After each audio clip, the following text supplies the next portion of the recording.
Mayor, we wanted to talk to you tonight because what you go through is reflective of a lot of the country. You are the mayor of a major center that has a lot of interchange with different people. You started restrictions in Miami earlier. You are not ending them as early as other people are, but it's porous, right? Boundaries between your city and neighboring cities are porous.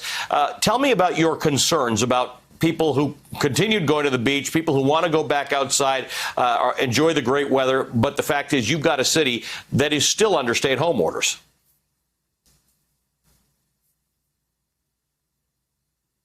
Right. And it's not only porous, but we also have a very large international airport.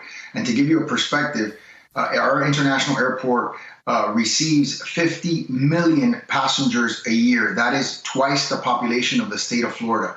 Even now, when it's operating at a diminished capacity, maybe 10% of its capacity, it's still 5 million people, which is twice the size of our county, which is a large county of about 3 million people population. So it's almost twice the size. So we're grappling with not only internal threats of course, maintaining social distancing, staying at home, and making sure that our residents remain disciplined so that we can continue to reduce the number of new cases, but we're also dealing with external threats.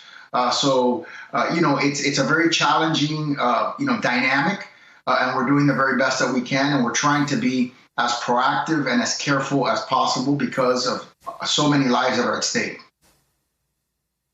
Mayor, let me ask you about the idea that in many states there's a tension between those residents who don't live in major centers like Miami or like Atlanta, where the mayors of these cities want to keep things a little more tightly controlled for a while. And there are people in other more sprayed out areas where they're not seeing the same incidence of coronavirus, and they are putting pressure on their governors to open things up. How is that working for you in Florida? Because you've got a governor who's ready to open things up.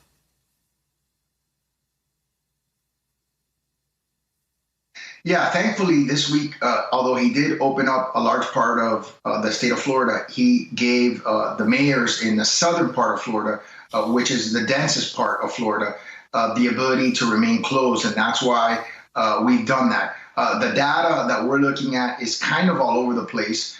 We had yesterday the ninth highest amount of new cases in the last basically 2 months. And then the 2 days that preceded that, we had some of the lowest number of new cases since the beginning as well. So part of the issue is we're trying to interpret the data. The criteria that everybody's talked about is, of course, 14 consecutive days of diminishing COVID-19 new cases and also diminishing complaints of influenza-like symptoms. And we're not quite there in terms of how we feel the data should be interpreted. We're looking at it every single day. We get 2 reports a day. We get 2 reports on the hospitalizations every single day. And we're looking at all of that to make a prudent decision. It's a very, very fine balancing act that we as a major city have to make.